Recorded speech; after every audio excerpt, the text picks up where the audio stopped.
vamos a entrar a hablar de la época helénica. Entonces, yo mencionaba el día de ayer que todo esto, ¿no? De la era de los profetas sucede y como que para que tengamos una idea más o menos clara, sucede en torno al exilio. El exilio es muy importante. Sí, el exilio es muy importante. Y por exilio entiéndase otra vez esta intervención bélica, ¿sí? Destructiva, terrible, a manos de Nabucodonosor, el rey de Babilonia, cuando viene y destruye la ciudad, destruye Jerusalén por allá en el 587 antes de Cristo, 586, 587 antes de Cristo, ¿sí? Entonces Nabucodonosor viene y destruye. Jeremías había hablado de esta destrucción, Jeremías les había anunciado que iba a pasar, que iban a estar 70 años exiliados, otra vez el 70 simbólico, el 70. Después, de hecho, este número 70 lo retoma también el profeta Daniel. En este tiempo se escriben las famosas Lamentaciones, que es un libro que se le atribuye a Jeremías. Y es el pueblo de Israel que se ha quedado sin nada.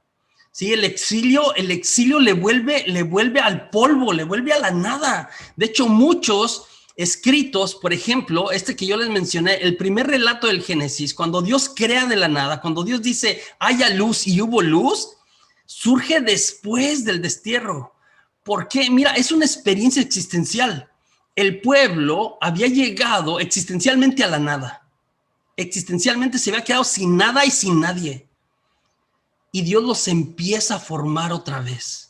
Desde ahí es que se escribe el primer relato de la creación. O sea, desde esta realidad existencial, desde esta realidad que está viviendo el pueblo de que se habían quedado sin ciudad, sin templo, sin nada. Y Dios los vuelve a hacer de alguna manera, ¿sí? Entonces el exilio, 587 o 86 es crucial. En la historia del pueblo de Israel, esta es una de las fechas para olvidar, es una tragedia nacional.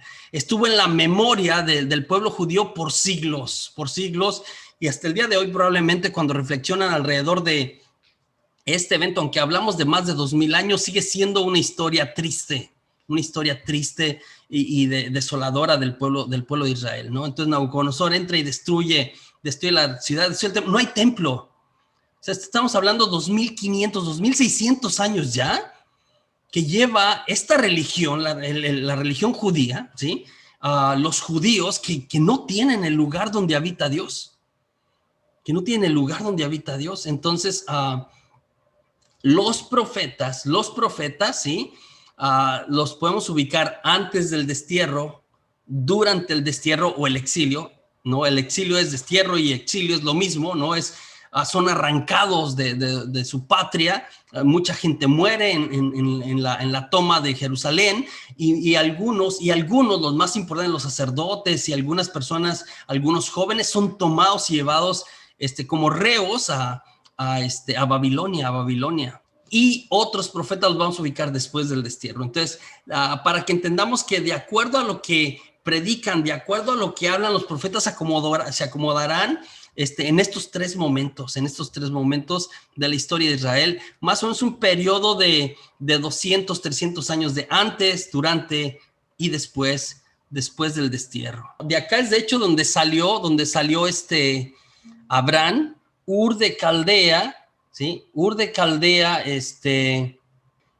por esta área es lo que ahora es Irak. Esta zona de aquí entre el Éufrates y el Tigris, de hecho, donde se juntan estos dos ríos, me parece que en la parte de acá de abajo está Bagdad, que es la capital de Irak ahora.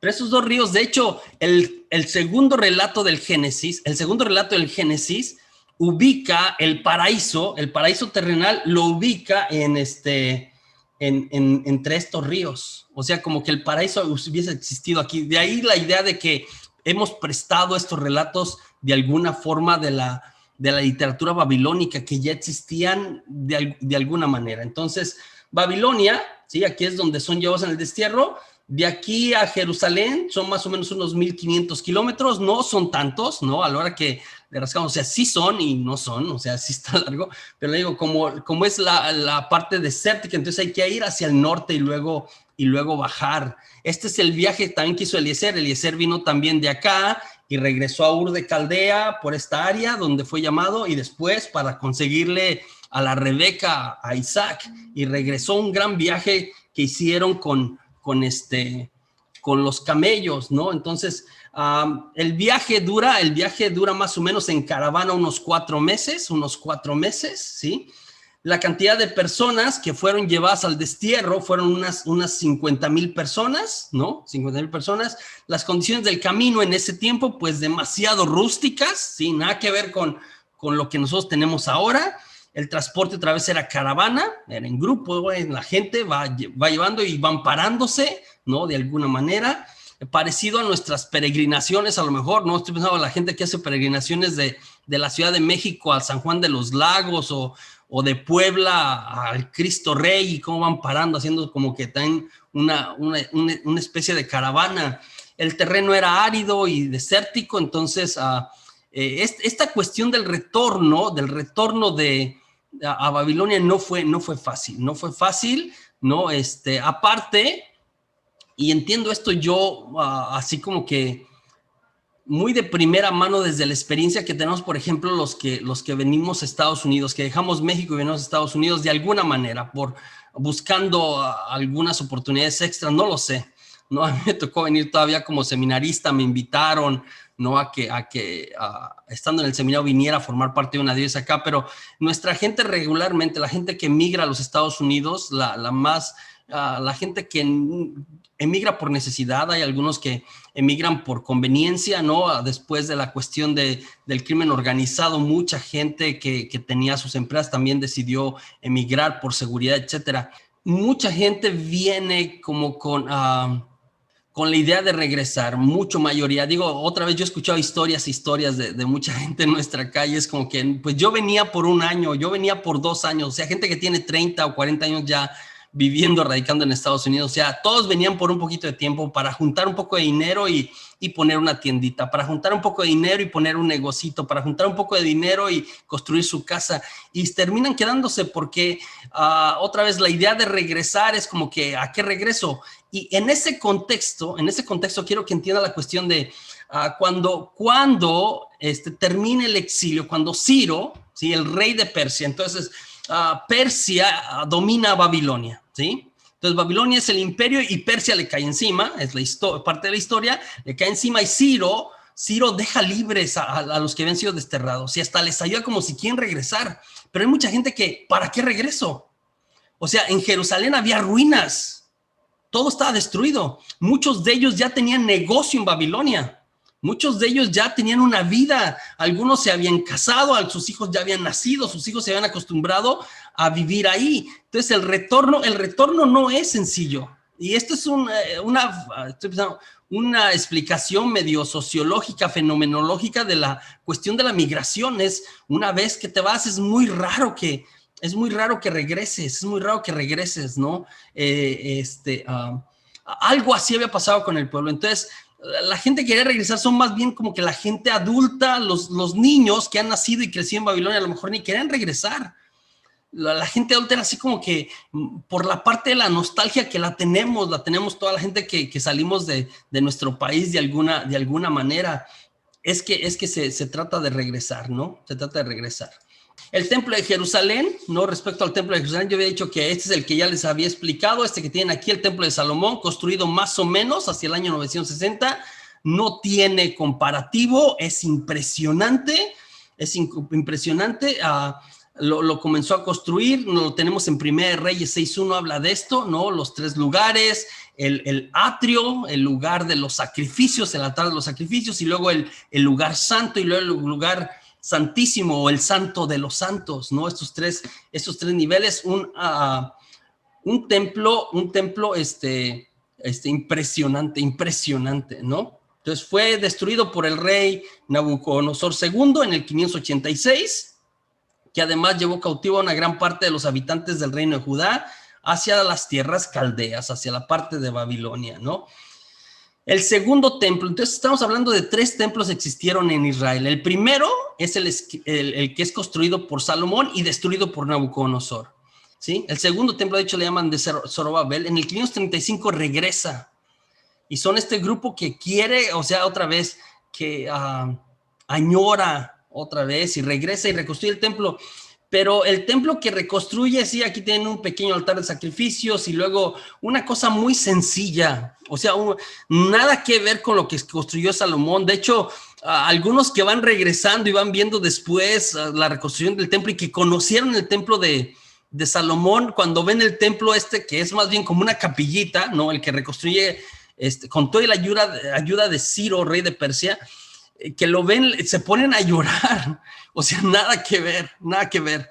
Estoy pensando en otra vez existencialmente en la experiencia, por ejemplo, de los que hemos vivido aquí, en los que vivimos aquí cerca del Golfo, en la parte de Houston y cerca de Galveston, cuando vienen los huracanes, sobre todo la gente que está pegada a la costa, a las islas que están ahí, y que viene una tormenta y que tienen que dejar su casa y que regresan y que no hay nada, ¿no? O lo que queda es muy poquito y luego reconstruir es tan complicado de alguna manera. Gente que tiene toda su vida ahí, en su casa, en sus cosas. Bueno, el templo de Zorobabel lo reconstruye, pero sí es muy, muy pequeñito, muy limitado, muy limitado. El tercer templo, ¿sí? El tercer templo lo hace Herodes el Grande. Herodes el Grande es importante. Herodes el Grande, no Herodes el que entrevista a Jesús en el proceso de la pasión. Ese es su hijo de Herodes el Grande. Herodes el Grande es el que trata de matar a los inocentes, incluyendo a Jesús. Entonces Herodes el Grande, que era judío de los asmoneos, comenzó una masiva renovación y expansión del templo, ¿no?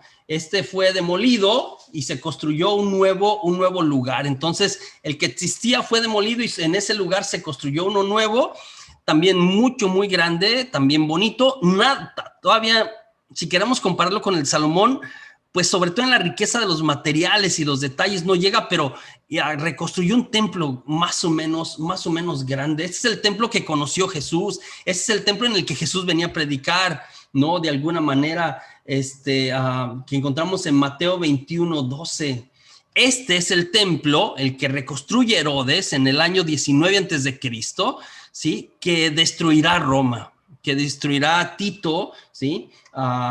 Cuando sitien Roma y la destruyen totalmente, y después de ahí no ha habido templo. Después de ahí, el pueblo de Israel no ha tenido un templo. Entonces, el retorno de Israel después del exilio se da, y ya voy a entrar a otros libros. Esto lo vamos a encontrar en los libros de Esdras y Nehemías en la Biblia, ¿sí? En los libros de Esdras y Nehemías. Torno a Jerusalén de Babilonia se da en tres momentos, ¿sí?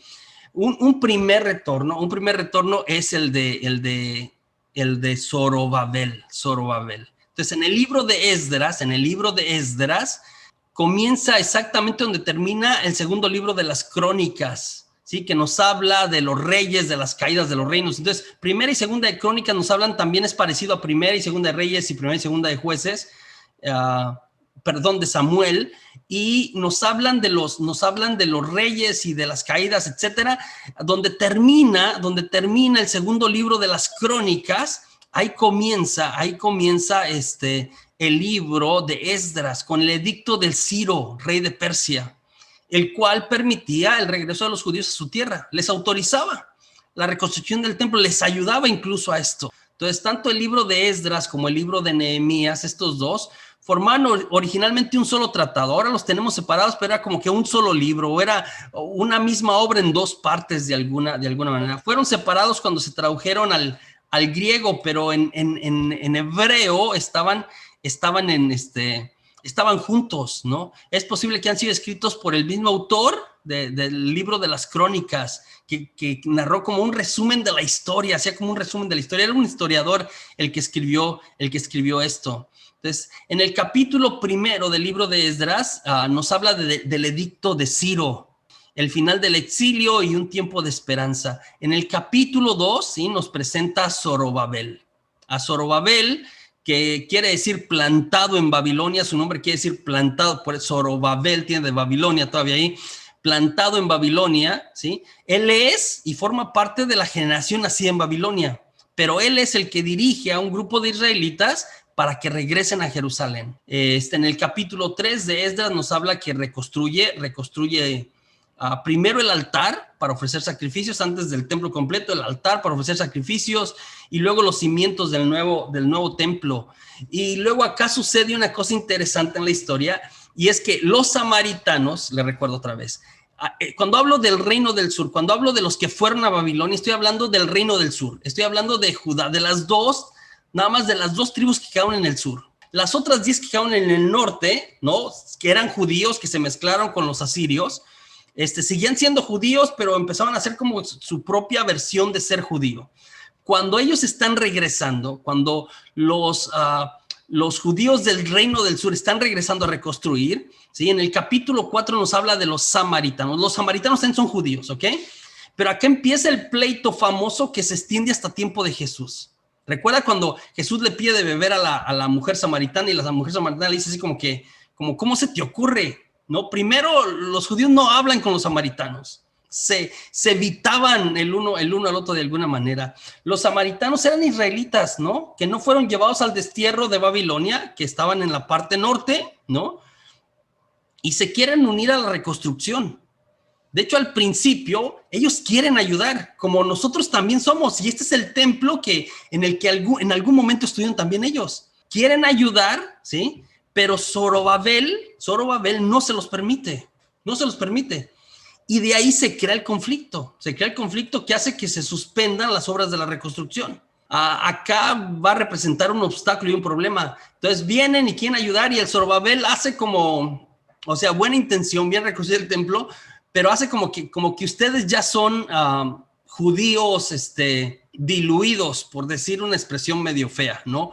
Como que su judaísmo ya está como que muy combinado con las tradiciones, con las costumbres que aprendieron de los asirios en el norte, como que su religión, como la fueron haciendo, ya no tiene que ver o no tiene mucho que ver con la nuestra. Entonces Zorobabel rechaza su ayuda, o sea, los trata como judíos de segunda clase o tercera, no lo sé. Dice como que ustedes ya no son lo que eran y crea un conflicto que se extiende y que entonces los samaritanos ahora no solamente no ayudarán, les harán la vida imposible, ¿no? Quedarán de reconstruir cosas y los samaritanos vienen, les caen encima y les destruyen, o sea, construyen algo en el día y les destruyen en la noche. El capítulo 6 nos habla de, entonces, esta batalla, esta guerra, este pleito que se genera, hace que se pare la reconstrucción. En el capítulo 5 habla de la reanudación de las obras del templo, ¿no? Por permiso del rey Darío ahora. Y en el capítulo 6 de Esdras, ¿no? La última parte habla de la conclusión de la construcción del templo y la ceremonia de la dedicación del templo, que se convierte en una fiesta como tal, esperando que la presencia de Dios se posara sobre el templo, ¿no? Otra vez, era el lugar donde habitaba Dios, era el lugar donde Dios descendía, lo que llaman otra vez en hebreo Shekinah. Pero híjola, o sea, y dice el pasaje, esperan algo, esperan sentirlo, esperan ver la presencia de Dios que se manifieste, esperan una teofanía y no sucede, no sucede, hacen todo en la dedicación del templo y no sucede, ¿sí? Algunos están felices con el templo, los más jóvenes a lo mejor, pero los ancianos, los que conocieron al primer templo, lloran delante del nuevo templo. No se parece nada al que tenían, no se parece nada al que tenían. El siguiente líder que nos menciona estos libros es Esdras, en el mismo libro de Esdras. Entonces, el capítulo 6, ahí termina la parte y la misión de Zorobabel, y después pone como líder, ¿no? Ya se construyó el templo, ahora hay que venir a reconstruir la fe de la gente. O sea, ya hay un lugar, ahora va a venir alguien para la parte interna, por decirlo de alguna manera. Entonces, es un líder entre los exiliados de Babilonia, es uno de los que fueron llevados al exilio, ¿sí? Zorobabel había nacido allá, Esdras no, es un anciano, es un erudito en la ley, es maestro. Y él va a regresar para reconstruir la fe de la gente, ¿no? Entonces, le pide y esto habla en el capítulo 7 y capítulo 8 del libro de Esdras, le pide a Artajerjes, ¿no? Rey de Persia, que lo deje guiar a un grupo de personas que vengan a Jerusalén, ¿sí? ¿Para qué? Para traer una renovación espiritual y social dentro del pueblo. Entonces, los que han venido ya vieron que no fue fácil, que hay que reconstruir la ciudad, que se hizo el templo y como que no pasó mucho, y entonces se necesita como que esta fuerza interior, ¿no? Entonces, con la presencia de Esdras, las esperanzas se elevan de alguna manera. Pero cuando regresa Esdras a Jerusalén, descubre que los judíos se habían casado con personas no exiliadas, con personas no israelitas, ¿sí? No israelitas, la gente que empezaba a habitar de alguna manera alrededor, y hace todo un proceso, porque él dice que Israel debía ser santo, separado, que no se tenía que revolver. Otra vez esta idea pasa con Zorobabel, pasa con Esdras, ¿sí? Este etnocentrismo, nosotros, de los judíos, de alguna manera, por lo que no podía mezclarse con la gente del país. Entonces hace una oración de súplica, eso lo tenemos en el capítulo 9. De hecho, ¿no? Y no es algo que pide Dios, esto es importante, ¿eh? No es algo que pide Dios, es algo como que en consenso con algunos ancianos decide Esdras, y le termina siendo contraproducente. Esdras escribe un edicto, ¿no? Y aquí puse como escribiendo un edicto. Escribe un edicto donde pide deshacer o anular todas las uniones ilícitas, o sea, cualquier judío que se había casado con alguien que no era judío, ¿no? Hombre o mujer, como fuera, ilícitas, más bien era de todos los hombres, se regía por ese criterio, de todos los hombres.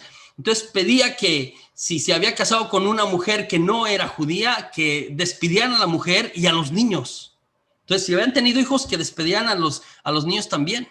Esto se cumple parcialmente, algunos lo hacen y algunos no. Él anuncia un edicto, otra vez, no le pidió Dios. Esto es muy interesante cuando leemos el libro. No es como que Dios le dijo, oye, Esdras, haz esto. No, Esdras como que concluyó, como a lo mejor esto le parecería bien a Dios, etcétera. Y nos presenta ahí en el capítulo 10 una lista de los que sí se divorciaron, los que sí se separaron a petición del edicto de Esdras. Un pasaje extraño, un pasaje extraño, y así va a terminar el libro. Ojo, otra vez, esto no lo ordenó Dios, sino algunos líderes de Jerusalén que se lo pidieron, También es el tiempo de Malaquías. Cuando estudiamos el libro del profeta Malaquías, nos narra algo de esta realidad que estaba viviendo el pueblo. El siguiente personaje en turno, ¿no? Es Nehemías, que también es muy interesante, ¿no? Otra vez era la misma obra, pero se había separado, y el personaje en turno es Nehemías. Nehemías es continuación del libro anterior, ¿no? Se conectan el uno con el otro. Nehemías era un oficial israelita, trabajaba en la corte del rey Artajerjes, ¿no? El rey persa, y escucha las malas noticias, ¿no? Lo que está pasando en Jerusalén. Escucha que la gente está desanimada, escucha que la gente se burla de ellos, que los samaritanos, mira, que ellos no avanzan, que está medio caída la cosa, el ánimo, que los samaritanos se burlan de ellos, que vienen y les tumban y les caen encima, ¿no? Y entonces es como que no puede ser que el pueblo de Dios, no, aún él en Babilonia, que esté de esa manera, ¿no? Que esté de esa manera. Y entonces viene y toma cartas en el asunto, Nehemías, y le pide a Artajerjes ayuda. Entonces Artajerjes lo nombra gobernador de Judea para reorganizar la vida comunitaria. Le da escoltas, ¿no? Presta un poco de ejército, muchos recursos, ¿no? Y lo que hace, y esto me parece maravilloso, lo que hace Nehemías es reconstruir las murallas. Entonces, habían reconstruido el templo, como había quedado, un poco la ciudad, sus casas donde habitaban los que habían regresado, pero las murallas seguían abajo.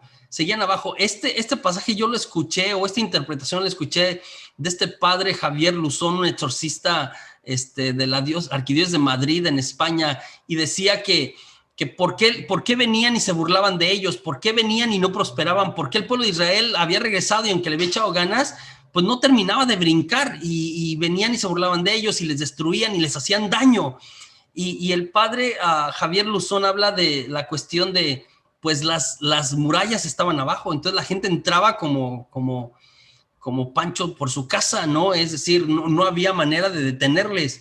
Entonces, él habla en la cuestión de batalla espiritual aplicando la historia de Nehemías, ¿no? Diciendo como que la batalla espiritual se trata de poner murallas en torno a nosotros y en torno a nuestra familia, ¿no? Cuando no hay murallas, entonces el demonio regresa cada vez que quiere y nos puede hacer daño de alguna manera. Entonces, habla de la reconstrucción de las murallas. El libro de Nehemías, al igual que Zorobabel, rechaza a los que quieren ayudar, los samaritanos, ¿no? Y se hace más profundo esta división, este odio entre judíos y samaritanos, que le digo, pasarán los años y ahí seguirá hasta el tiempo de Jesús, que se oponen por lo que hay que reconstruir con guardias, ¿no? Entonces, hay que reconstruir en el día y en la noche hay que poner guardias porque estos venían y las echaban abajo. Tuvo que lidiar con la hostilidad de los que ocupaban aquel territorio y se oponían a la reconstrucción. Entonces, había gente ya que se había adueñado de los alrededores y era como que no, ustedes se fueron, ¿no? Y ya como que aquí se perdió una taza, o sea, regrésese. El que se fue a la vía perdió su silla. Raro, pero así era, es como que como ya no pertenecen ustedes aquí, no fue fácil. En el capítulo 8 viene un pasaje interesante de Nehemías, del libro de Nehemías, y es la lectura pública de la ley. Por 7 días leen el Pentateuco, leen la Torá. Se organiza lo que se llama la fiesta de las tiendas o de los tabernáculos, que los judíos la celebran hasta el día de hoy, que es, se acuerdan o recuerdan, los judíos tienen su casa, ¿no? Tienen su casa bonita, ¿no? De piedra, de cemento, de no sé qué materiales construyen en el Medio Oriente, pero en la fiesta de las tiendas, los judíos salen a las terrazas de ellos o al jardín o a la parte de enfrente y ponen sus tiendas para acordarse cuando estuvieron, para celebrar cómo Dios los llevó por el desierto. Se llama la fiesta de las tiendas o de los tabernáculos. ¿Y qué les recuerda eso? ¿Por qué hacen eso? Pues le recuerda la fidelidad de Dios, ¿no? Es decir, pasamos por eso, pero Dios estuvo con nosotros, ¿sí? En esta fiesta se hace una renovación de la alianza y al final termina con una oración, ¿no? De alguna manera. El libro concluye con la dedicación de las murallas de Jerusalén, son levantadas, y otras reformas que buscaban purificar la vida del pueblo para no retornar a los problemas del pasado, ¿sí? A volver a hacer las cosas que a lo mejor les llevaron. El pueblo al final, y también termina triste la historia, es parecida a la historia de los jueces, no ha cumplido sus votos de la alianza. O sea, hay algunos que sí y otros se hacen los locos. La obra de Zorobabel no ha sido honrada, ¿no? Han descuidado el templo está descuidado y se da cuenta de eso Nehemías. La obra de Esdras que había hecho tampoco, entonces los encuentra Esdras a la gente que habita violando la ley, o sea, no viviendo bien, o sea, es como que no escarmentaron, como ya regresaron y de cualquier manera volvieron a las mismas, ¿no? Haciendo otras cosas en el Shabbat, el día dedicado al Señor. Lo último del libro es una oración para que Dios lo recuerde. Es una oración muy honesta, así medio triste, frustrada de Nehemías. Es como que, Dios, como yo hice la lucha. O sea, me enviaste para levantar esta gente, para reorganizar. Es la oración de alguien que vino y trabajó duro y no logró lo que se propuso al inicio con el pueblo, porque son cabezones, no se les quita o no se nos quita, dijo don Teofilito, y termina diciendo así como que, pues ni hablar, al menos hice el esfuerzo, Dios hice el esfuerzo, y eso te entrego. Se necesita algo más, el pueblo no termina de cuajar, o sea, después de toda esta experiencia desoladora del destierro, pensamos como que ahora sí van a agarrar la onda, medio al principio y después no.